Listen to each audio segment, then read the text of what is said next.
So today, I want to talk about something that almost nobody is discussing correctly. And I mean that, because right now, as we speak, there is a deadline ticking down. 8 p.m. tonight, Eastern Time. That is the moment Trump has told Iran it must reopen the Strait of Hormuz or face the destruction of every power plant and every bridge in the country. And everyone in the media is talking about Trump's deadline. Everyone is talking about whether he will pull the trigger. But here is what almost nobody is telling you. Iran has already made its decision. It made it yesterday through Pakistan in a formal 10-point document. And that document does not just reject a ceasefire. It tells you exactly what Iran has decided the outcome of this war is going to be. And once you understand what is actually in that document, and once you understand the structural logic behind it, you stop asking whether this war is going to escalate tonight. You start asking a completely different question.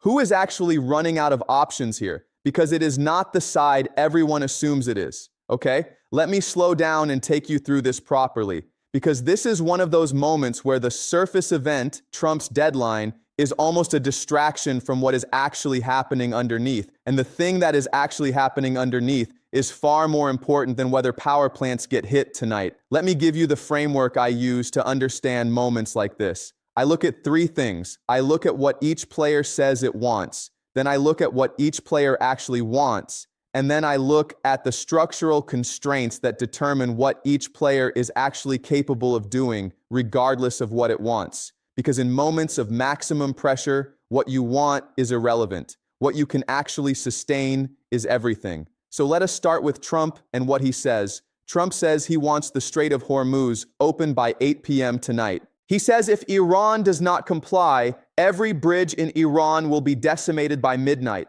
Every power plant in Iran will be out of business, burning and exploding, never to be used again. That is what he said yesterday at the White House, word for word. He also said he is highly unlikely to extend the deadline again. Those are his words. He said they have had plenty of time. Now, that is what Trump says. What does Trump actually want?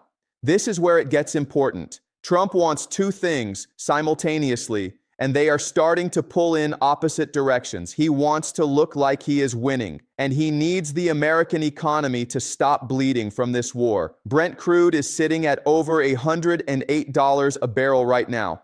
The stock market had a volatile session on Monday, driven entirely by uncertainty about what happens tonight. American gas prices are up. Consumer confidence is falling. And polls now show that even among Republican voters, Trump's approval rating has dipped because of this war. So Trump needs an exit, but he needs an exit that he can frame as a victory. Those two things, the appearance of winning and the economic reality of a war that is draining the American economy, are now in direct tension. And that tension is exactly what Iran is exploiting. Now let us look at what Iran says it wants. Iran's foreign ministry spokesperson said on Monday that a ceasefire would only give opponents time to regroup and commit further crimes, and that no sane person would accept it. Iran's president's spokesman called Trump's 8 p.m. deadline a reaction of sheer desperation and anger. And then Iran did something that you really need to pay attention to. Through Pakistan, its designated intermediary, it sent a formal 10-point document to Washington. Not as negotiation, as a counterposition. That document calls for a full and permanent end to all hostilities. It calls for the immediate lifting of all Western sanctions. It demands reparations, actual reconstruction payments from the United States and Israel for the war damage already inflicted on Iran. It calls for a new legal regime governing transit through the Strait of Hormuz, under which Iran collects tolls. And it demands recognition of Iran's sovereignty over the strait as part of any final settlement. Now think about that for a moment. Not emotionally, structurally. America goes to war. America claims it is winning. America issues deadlines. And Iran's response is to submit a document demanding that America pay it for the damage it inflicted. That is not the response of a country that believes it is losing. And here's what you need to understand about why Iran's response takes this specific form. Iran has made a calculation, and the calculation is not about what happens tonight at 8 p.m. The calculation is about what happens over the next 6 to 12 months. Because Iran's entire strategy in this war has always been built around one core insight: time and cost work in Iran's favor, not America's. Let me explain that with some structural facts, because this is where the analysis gets very specific. Structural fact number 1. America has conducted over 10,000 combat flights over Iran since Operation Epic Fury began on February 28th. That is what Trump himself confirmed at Monday's press conference. 10,000 flights, over 13,000 targets struck. That is 6 weeks of the most intensive air campaign America has run since Iraq in 2003. And the Strait of Hormuz is still closed. Iran is still firing missiles into Israel, into Haifa, into Tel Aviv, into Bahrain, into UAE energy facilities. Iran's Revolutionary Guard intelligence chief was killed on Monday, and the strikes keep coming from both sides. So the question you have to ask is very simple. If 10,000 combat flights and 13,000 targets have not forced Iran to open the strait, what makes tonight different? Structural fact number 2. Israel is burning through its interceptor stockpiles faster than it can replace them. This is not speculation. On Monday, Israel's defense ministry announced an emergency plan to expedite Arrow interceptor production, entering a new deal with Israel Aerospace Industries to substantially increase production rate. Defense Minister Katz said the move is intended to ensure continued operational freedom and the necessary endurance. Now, here is what that tells you. When a defense ministry announces an emergency production acceleration in the middle of a war, it is not doing so because supply is comfortable. It is doing so because supply is under pressure. Multiple reports from American officials, cited in Semaphore in March, stated that Israel had informed Washington it was running critically low on interceptors.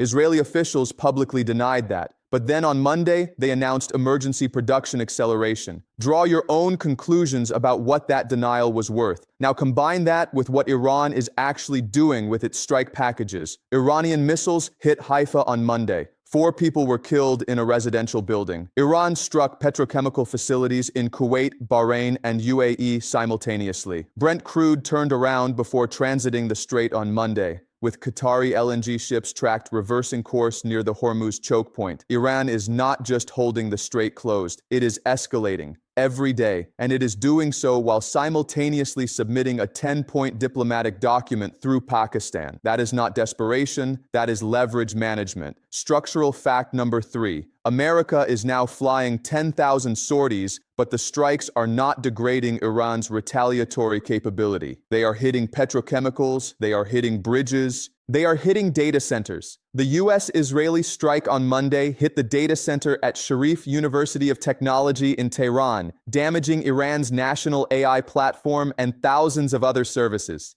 Israel struck the South Pars petrochemical complex, claiming it has destroyed roughly 85% of Iran's petrochemical exports, a severe economic blow worth tens of billions of dollars, according to Israeli Defense Minister Katz. But here is the problem. Iran's missile and drone strike capacity, the capability that is actually keeping the strait closed and hitting Israel and Gulf energy infrastructure, is coming from underground facilities, hardened, dispersed, many of them still untouched. The economic damage is real. The pressure on Iran's civilian population is real. The ability to stop Iran firing is a different question entirely. Structural fact number 4. The cost exchange is unsustainable for America over time. America is using intercept missiles that cost between $3 and $10 million each to engage Iranian drones that cost a fraction of that. And Iran is not firing them individually. Kuwait activated air defenses on Monday. UAE activated air defenses on Monday. Saudi Arabia activated air defenses on Monday. 3 Gulf states simultaneously intercepting Iranian strikes on the same night. Every interceptor used in the Gulf is an interceptor not available for Israel. And Israel just announced it needs to produce more. The mathematics of this exchange, sustained over months, is not favorable to the side with the more expensive weapons and the slower industrial base. Now let me tell you what is actually happening behind the scenes of tonight's deadline, because this is the part that the mainstream narrative is completely missing. 3 countries, Pakistan, Egypt, and Turkey, submitted a 45-day ceasefire proposal to both sides on Sunday. The plan, informally called the Islamabad Accord, called for an immediate ceasefire, reopening of the strait in Phase 1, followed by 15 to 20 days of final negotiations toward a broader settlement. A source close to Trump told Axios Trump would take a deal if he got one, but it's unclear if the Iranians are ready. It will be extremely tense until Tuesday at 8 p.m. A senior administration official told the same outlet, if the president sees a deal is coming together, he'll probably hold off, but only he and he alone makes that decision.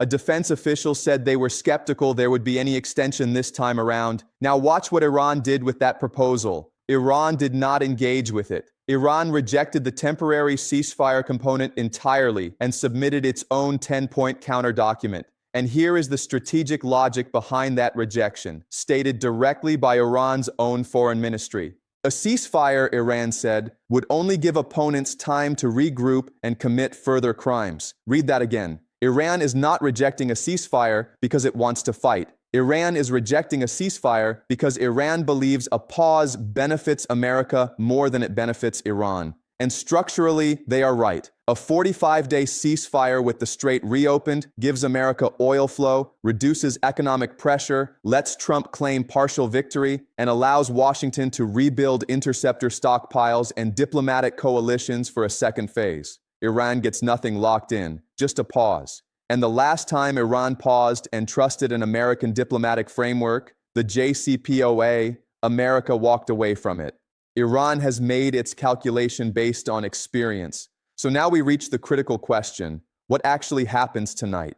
I want to walk you through the two realistic paths because they are both possible, and the structural logic of each tells you something very different about where this war is going.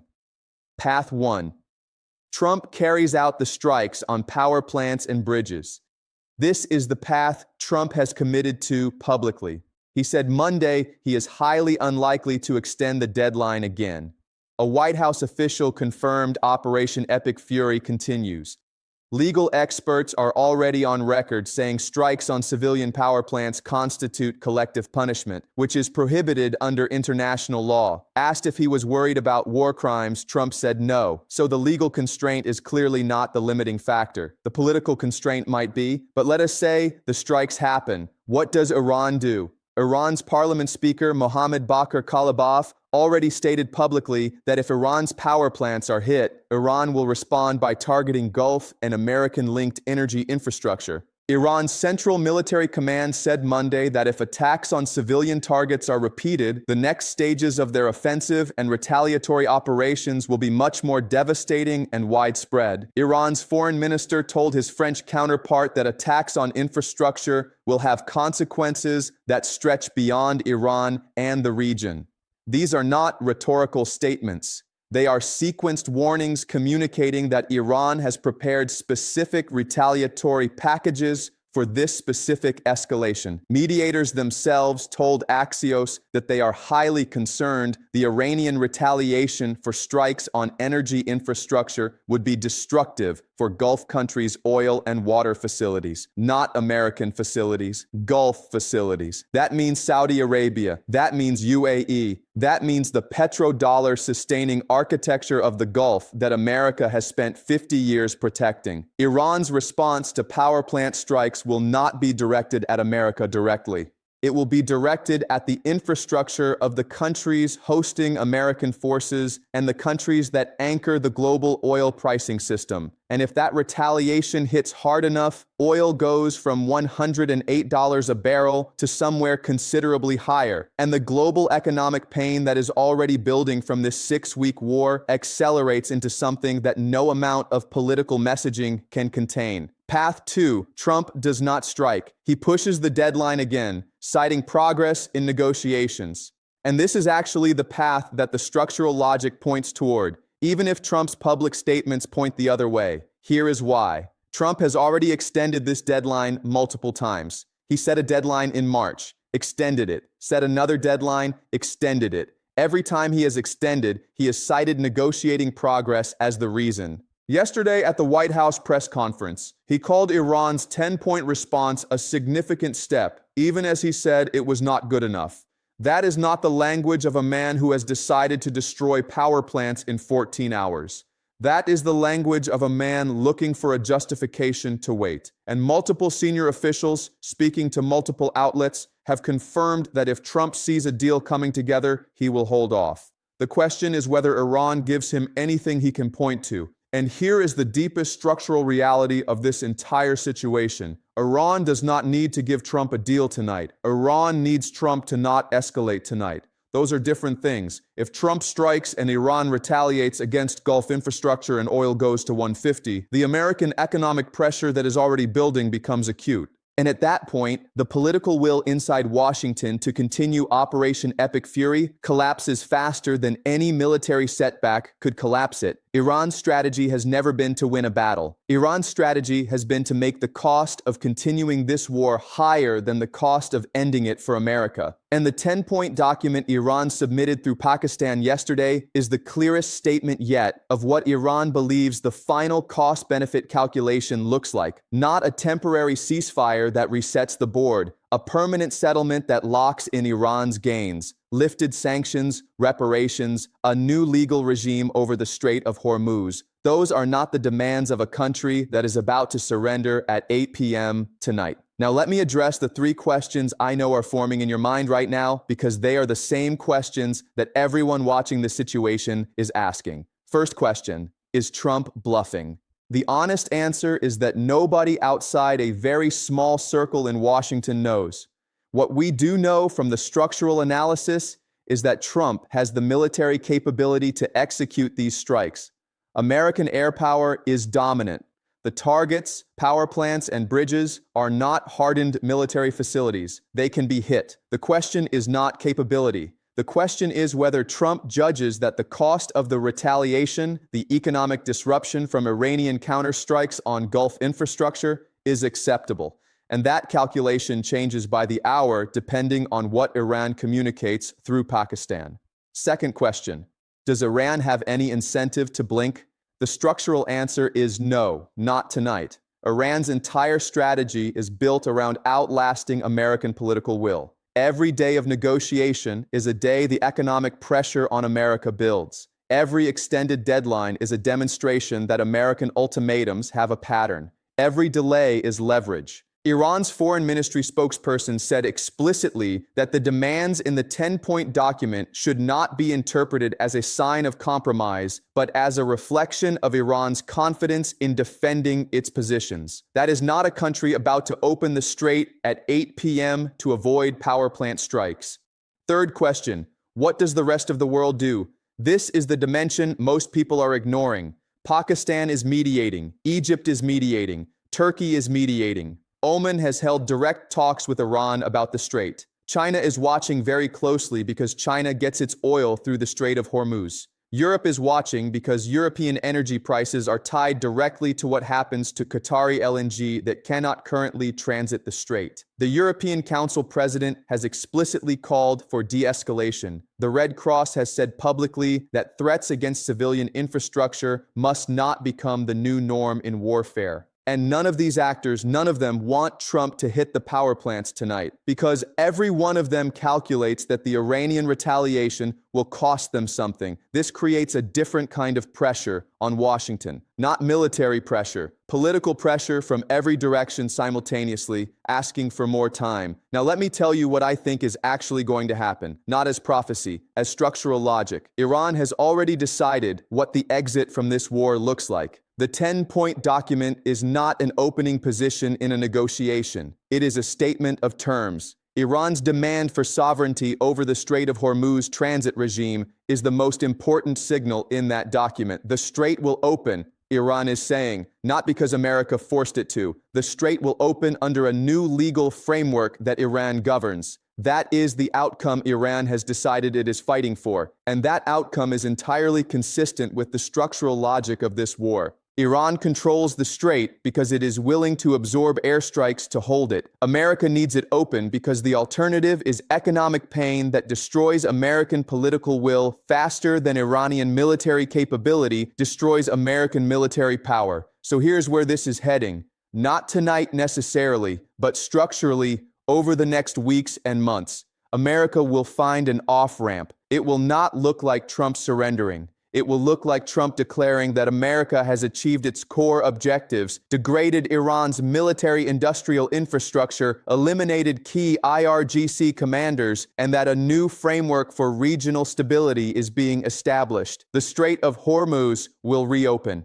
partially, under some kind of transit protocol that Iran can point to as the new legal regime and that America can point to as normalization. The sanctions will not be fully lifted immediately, but a process will begin, and the reparations demand will be reframed as reconstruction investment through third-party channels. This is not because Iran won militarily, and it is not because America lost militarily. It is because the cost of continuing this war past a certain point becomes higher for both sides than the cost of stopping. And Iran has positioned its 10-point document exactly at that calculation point. Permanent end to hostilities, lifted sanctions, reparations, sovereignty over transit. Those are maximalist demands, but they are maximalist demands designed to create a negotiating floor, not a take-it-or-leave-it ultimatum. The civilization that absorbed Alexander, held off Rome for 3 centuries, and watched the Mongols become Persian over generations, does not structure its strategic documents around what happens in the next 14 hours. Iran is thinking in decades. The question is whether America is. That is the thing that changes when you look at this moment clearly.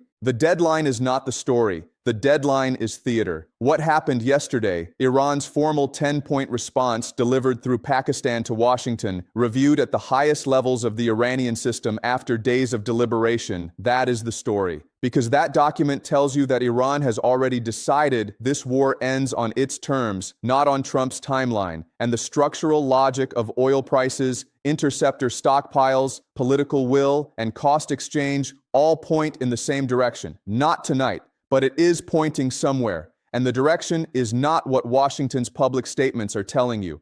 This is not prophecy, this is game theory. This is structural analysis applied to the facts on the ground as of this morning. I may be wrong about the timing, I may be wrong about the specific path.